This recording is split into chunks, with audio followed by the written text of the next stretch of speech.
Hello everyone, welcome back. And we're going to be talking about a character today that's kind of dramatically changed in opinion over the course of Genshin Impact's history and has kind of slowly become one of the most cornerstone units of the entire Genshin Impact roster. We're going to be talking about Xiangling today. So this isn't necessarily going to be a complete build, team guide, all that kind of stuff. That's going to be at a later date. This is more of just a discussion about how this character kind of started off her life in Genshin and how she kind of rose to prominence,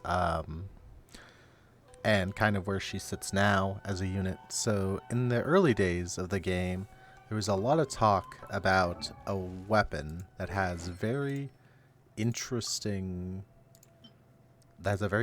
passive. This Crescent Pike right here.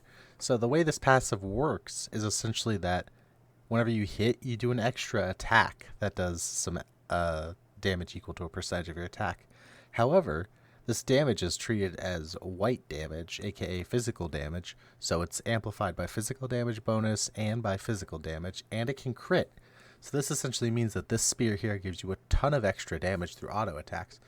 So Xiangling, at the release of the game, being the only spear user, people originally had thought that her best kind of use was as just a holder of Crescent Pike and hit things till they're dead, because the Crescent Pike itself was such a powerful and strong weapon that we had access to. As everybody knows, or as most people should know, you will get a Xiangling for free for doing the little bit of the Abyss after hitting Adventure rank 20. So this is a character that is accessible to every player in the game. But early in those early days, we were mainly looking at her in forms of just using her as a budget physical carry. But at some point, someone came along and essentially made the national team, which is essentially just more or less a collection of the best 4-star units in the game. It's Xiangling, Jingqiu, Changyun was in there, and Bennett. And you essentially just use these guys and rotate all around their skills and abilities to do damage. You can find videos online, or I'll probably do a bigger discussion about national team and national team variants. But this is kind of like the first time we as a community had really fallen into the idea about using units for like not having a traditional style carry on a team and just using a quick swap styles team where you're essentially swapping between units and spamming bursts and elemental skills.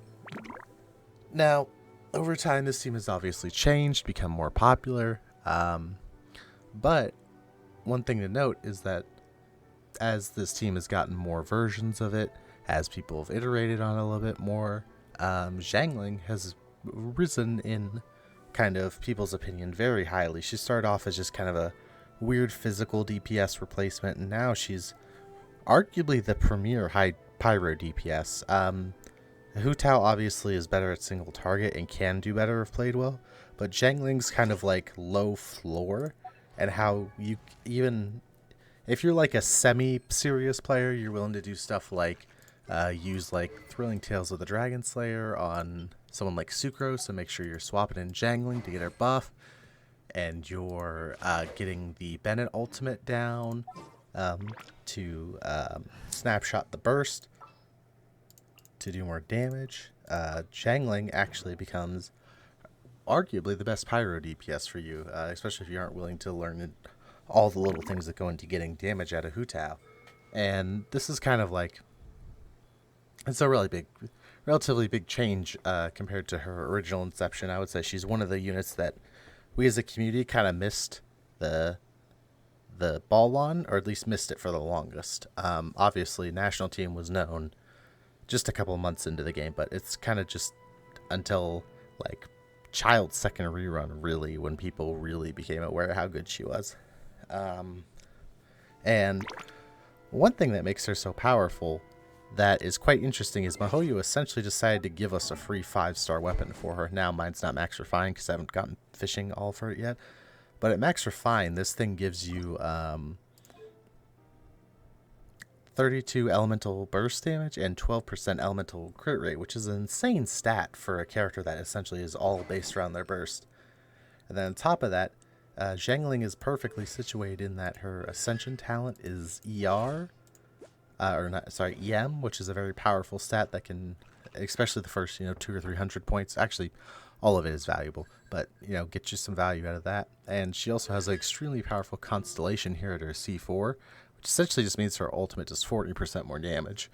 Like it's kind of crazy the power increases she can get. But now we have a situation where you have a 4-star that you were given for free, and you are given a weapon that is more or less a 5-star in power level, and she's one of the best DPSs in the game. So this is actually kind of a problem for other Pyro DPSs and Genshin Impact going forward, especially ones that want to use more traditional teams, because obviously she wants Xingqiu if you don't have Child available on your account. So she kind of competes with all those other units, and because of how easy she is to kind of maximize her damage, she is kind of the Pyro unit that 90% of the player base, 99% of the player base that cares about this kind of stuff should be using. She also got another upgrade in Inazuma, which is the emblem set.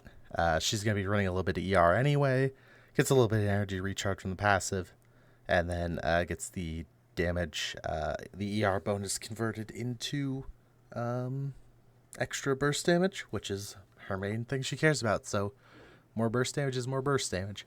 Yeah, but this is just kind of a little video where I just wanted to go over kind of her brief history and talk a little bit about why she's so good. She's simple. She doesn't require any field time really herself besides battering her energy, so you can have other units fill in the downtime. So this allows for units like Child to have field time. And yeah, I'm probably going to be going over like actual teams and stuff and talk a little bit more about the national team and its variants in particular in another video. But this is kind of just like the primer for that. But I definitely think if you haven't given her a try, definitely give her a try. Give her a build. Throw an emblem set on her. Throw a catch on her. Check her together with Benny Boy and Xingqiu and whoever else you like, honestly. And you'll see great results. You'll wonder why it took you this long to try her. Alright, trust me, she is absolutely insane, definitely worth your time and worth your investment. But I hope you found this video mildly interesting. If you're interested in any other videos, I try to have a couple coming out every week. I'm not quite sure what I'm going to do next. I'll probably do like a little rundown of like the national team, because despite it being kind of a relatively well-known term, maybe a meta video, maybe something like a meta video or an explanation of at least the major teams would be interesting. So maybe that's what we'll do next. If you have any interest in that, subscribe. If you have any, anything you'd like to see, leave it in a comment below. But thank you and have a wonderful day.